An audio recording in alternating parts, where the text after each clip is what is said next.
The world was a smear of gray water and blurred light, a canvas of misery outside his pristine, silent car. Alexander Thorne's world, by contrast, was a cocoon of polished walnut, soft Italian leather, and the hushed purr of a German engine worth more than most houses. He sat, his knuckles white on the steering wheel, not because of the treacherous road, but because of the profound silence that had followed him home from his sterile 55th floor office. He was 38, a king in the realm of mergers and acquisitions, and yet the rain-slashed windshield felt like the wall of glass that separated him from everything real.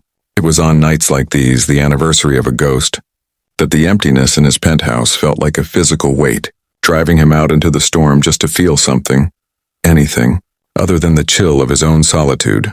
A flicker of movement in the rearview mirror. A distorted figure, huddled and small, emerged from the curtain of rain, growing larger as it stumbled towards his car. Instinct, a relic from a less guarded past, made him tense.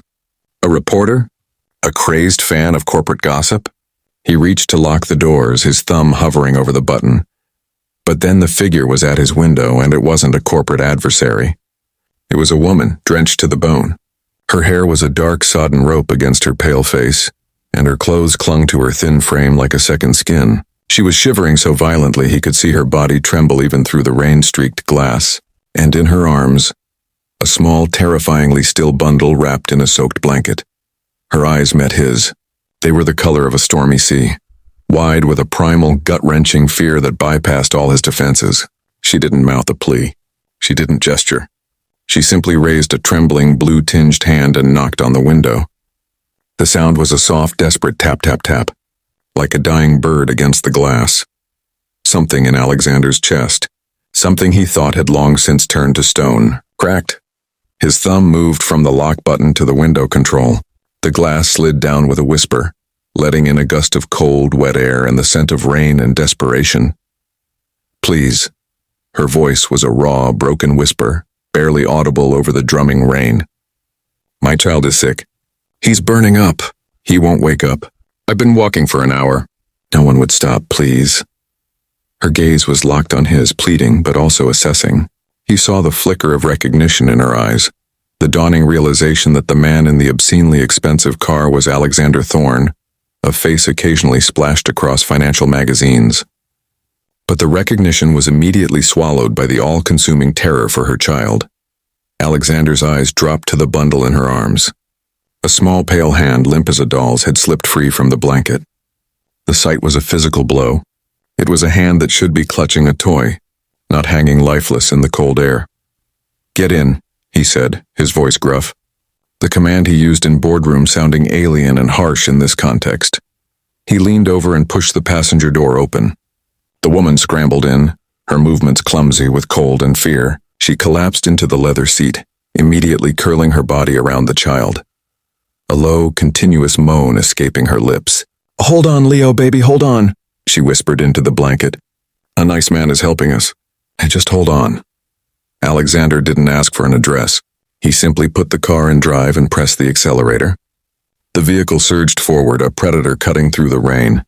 He activated the seat warmers to their highest setting and turned the climate control to a tropical blast.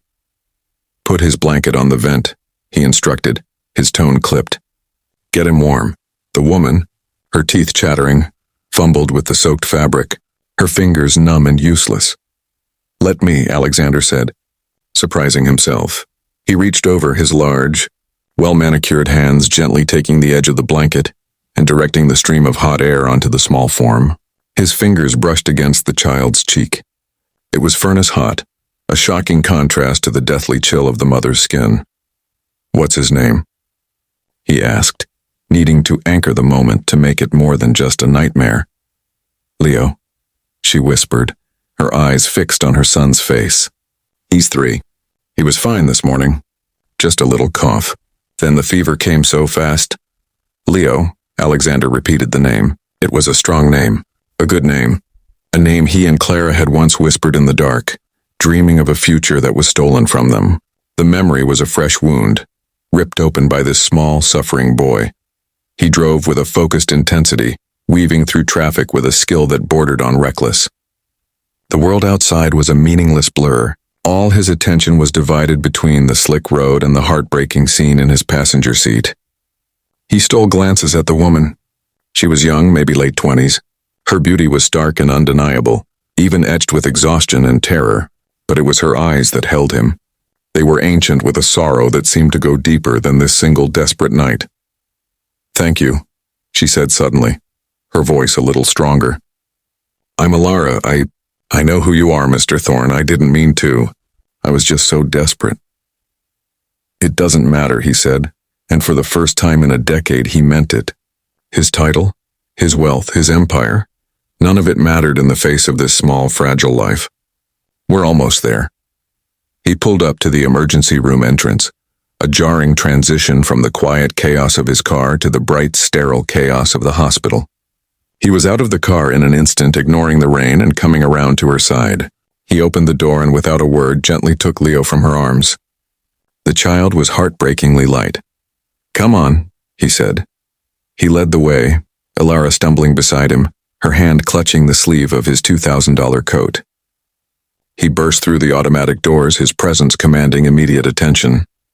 "My son," he said, his voice echoing in the triage area, leaving no room for questions or delays. "He has a high fever and is unresponsive." The word son hung in the air, a lie that felt more true than any fact on a balance sheet. Nurses descended, transferring Leo from his arms to a gurney. In a flurry of motion and shouted medical terms, they whisked him away through swinging doors, leaving Alexander and Alara standing in the suddenly quiet hallway, dripping onto the linoleum floor. Alara swayed on her feet, the adrenaline draining from her, leaving her hollow. A sob finally broke free, a ragged, broken sound. Alexander acted on an impulse he didn't understand. He reached out and pulled her into his arms. She collapsed against his chest, her body racked with silent, violent sobs. He held her, this stranger, feeling her tremors as if they were his own. He looked over her head, through the small window in the swinging doors, where he could see the medical team working on the tiny form of Leo. And in that moment, Alexander Thorne, the lonely CEO, knew with a terrifying certainty that his life, which had been moving in a meaningless, straight line for years, had just been irrevocably derailed. The wall of glass had shattered and he was feeling everything all at once. The ghost in the machine, 3 hours. The clock on the waiting room wall ticked with a maddening mechanical slowness. Alexander had secured a private family room, a small soulless space with cheap furniture and the pervasive smell of antiseptic. He had sent his driver to fetch dry clothes, coffee, and food, all of which sat untouched. Alara sat curled in a chair, her knees drawn to her chest, staring at the wall. The borrowed sweatshirt from the hospital gift shop swam on her frame, making her look even younger, more lost. Alexander paced, the rhythm of his steps a counterpoint to the ticking clock. He had made calls, his voice low and authoritative, ensuring the best pediatric specialists in the city were consulted, the bills handled. He was in his element, fixing, controlling, but he couldn't fix the terrifying stillness of the boy, or the shattered look in Alara's eyes. A doctor finally entered, her face a mask of professional calm. "Ms. Vance? Leo is stable." Alara shot to her feet, her hands flying to her mouth. "Is he?" "He has a severe bacterial infection. Meningitis. It came on very aggressively. The fever was his body fighting a losing battle. We've got him on strong IV antibiotics and his temperature is coming down. He's a very lucky little boy. Another hour." The doctor trailed off, the unspoken words hanging in the air. She turned her gaze to Alexander. "Your quick action, sir, undoubtedly saved his life." Alexander merely nodded, a tight, jerky motion. The praise felt like an accusation. "Can I see him?" Alara begged. "Of course. He's sedated, but you can sit with him." Alara turned to Alexander, her eyes swimming with tears of relief. "Thank you," she whispered, the words imbued with a depth of feeling that shook him. I can never repay you." "Go," he said softly. "Be with your son." She hesitated for a moment, then reached out and squeezed his hand. Her touch was warm now, alive. Then she followed the doctor out, leaving him alone in the quiet room. He sank into a chair, the adrenaline crash leaving him bone-tired. He had saved a child. He should feel a hero's euphoria. Instead, he felt a profound aching emptiness. The image of Leo, small and helpless, was superimposed in his mind with another child, one he had never held. one who had never taken a breath. The son he and Clara had lost along with Clara herself, in a cruel twist of fate during childbirth. That loss had built the wall around his heart, brick by bitter brick. Tonight he had glimpsed what life on the other side of that wall could be, and the pain was exquisite. An hour later, he found his way to the pediatric ICU. He stood outside Leo's room watching through the glass. Elara was seated by the bed, her hand resting on Leo's small chest, rising and falling with his steady breaths. The boy was asleep, an oxygen cannula in his nose, but the deathly pallor was gone, replaced by the soft flush of life. He was a beautiful child, with a dusting of dark hair and long eyelashes resting on his cheeks. Elara looked up and saw him. She smiled, a tired, radiant thing that transformed her face. She gestured for him to come in. He pushed the door open, the hushed beeping of the monitors the only sound.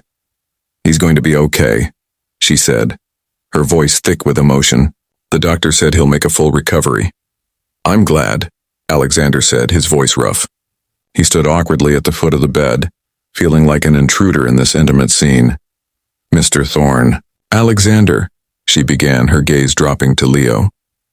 "There's something I need to tell you. Something I should have told you the moment I got in your car." He frowned. "It can wait. You need to rest." "No," she insisted, her voice gaining a strange strength. "It can't." She took a deep, shuddering breath, her eyes meeting his, filled with a terrifying mix of fear and resolve. 5 years ago, you funded a fertility program. The Clara Thorne Foundation for Hope. Alexander froze. The name was a spear through his heart. He had poured millions into it, a monument to the family he never had. "How do you know about that?" "I was a recipient," Elara whispered, her eyes glistening with unshed tears. "I was young, poor, and desperate for a child. The foundation gave me a chance. They used a donor, an anonymous donor." The air left Alexander's lungs. The world began to tilt on its axis. The hum of the hospital machinery faded into a dull roar in his ears.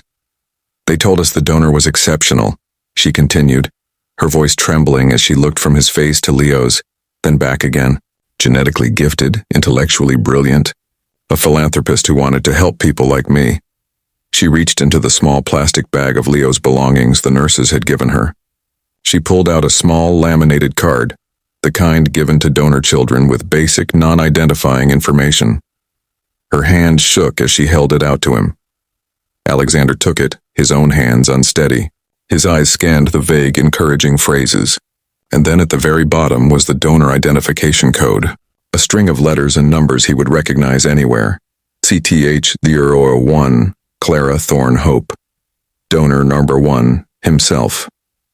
His knees buckled. He grabbed the metal railing of the hospital bed to steady himself. The room swam. He looked at Leo, really looked at him. He saw the same determined set of the jaw he saw in his own childhood photos. The same slight arch of the eyebrow. He saw Clara's spirit in the gentle curve of his mouth. This wasn't just a random child he had saved. This was his son, the lonely CEO, who had built an empire to fill a void, had been driving aimlessly through the rain, drawn by his grief to the very spot where his own flesh and blood was fighting for his life. The soaked girl who had knocked on his window wasn't just a stranger. She was the mother of his child. Elara watched the realization dawn on his face, a torrent of shock, anguish, and a dawning, impossible hope. "I'm so sorry," she choked out. "I was going to tell him when he was older. I never meant for you to find out like this." Alexander didn't hear her apology. He was staring at Leo, his son. The ghost he had been mourning for years was lying in a hospital bed, alive. The twist of fate was so cruel, so beautiful. It shattered the last of his defenses. He reached out a trembling hand and gently, so gently, brushed a stray lock of hair from Leo's forehead. The lonely CEO was no longer alone. And in the quiet, beeping stillness of the hospital room, surrounded by the ghosts of his past and the terrifying, radiant hope of a future he never dared to dream of, Alexander Thorne finally began to weep.